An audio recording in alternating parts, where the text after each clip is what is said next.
আর্য একদিন বুঝতে পারলো তার রোবট গার্লফ্রেন্ড মীরা অদ্ভুত আচরণ করছে। চুপি চুপি সে গ্যাস ছাড়ে আর ভয় পেলে মানুষের মতো ঘেমে যায়। আর্য খুব অবাক হলো। সে বিষয়টা জানতে মীরার কাছে গেল। হঠাৎ করে আর্য পা পিছলে পড়ে যেতে লাগলো। ঠিক তখনই মীরা দৌড়ে এগিয়ে এলো, কিন্তু সে আর্যকে বাঁচালো না, বরং পাশের দামি পারফিউমের বোতলটা বাঁচিয়ে নিল। এরপর মীরার পুরো শরীর আর্যের উপর পড়ে গেল। আর্য যন্ত্রণায় চিৎকার করে উঠল। তখন জানা গেল রোবটের অভিনয় করার জন্য মীরা জামার ভেতরে স্টিলের প্লেট পরেছিল। আর্য প্রায় চাপা পড়েই যাচ্ছিল, তবে এতে আর্যের সব সন্দেহ দূর হয়ে গেল। সে ভাবলো হ্যাঁ, নিশ্চয়ই এটা রোবট।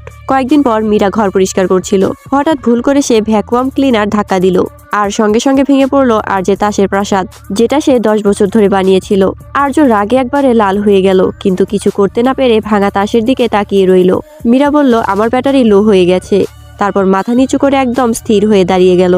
আর্য রাগে আর অসহায়তায় বিক্রেতাকে ফোন করে 3 ঘন্টা ধরে বকাঝকা করলো। পরদিন সকালে ঘুম থেকে উঠে আর্য সবকিছু মাফ করে দিল। মীরা বারবার ক্ষমা চাইতে লাগলো। আর্য ধীরে ধীরে ভাঙা তাসের দিকে গিয়ে বলল, আমি ছোটবেলা থেকেই নিজেকে সবার থেকে দূরে রেখেছি। এই তাসের প্রাসাদ বানিয়েই আমি আমার মনের কষ্ট হালকা করতাম। আজ যখন এটা ভেঙে গেছে তখন বুঝেছি এবার সময় হয়েছে নিজেকে তুলে ধরার আর বাহিরের দুনিয়াকে দেখার। এই কথায় মীরা গভীরভাবে মুগ্ধ হয়ে গেল। ঠিক তখনই আর্যের সহকারী এসে বলল, স্যার, মিটিং এর সময় হয়ে গেছে। মীরা ট্রে হাতে চা দিতে এলো। হঠাৎ সে বুঝতে পারলো সহকারীটি আসলে তার নিজের ভাই রাহুল। ভয় পেয়ে মীরা মুখ ঢেকে নিল, কিন্তু রাহুল ঘুরে তাকাতেই ভয়ে প্রায় অজ্ঞান হয়ে গেল। কারণ মীরা দেখতে একবারেই সেই মেয়েটির মতো যাকে সে টিভিতে দেখেছিল। টিভি থেকে বেরিয়ে আসা আইসক্রিমের বিজ্ঞাপনের মেয়ে।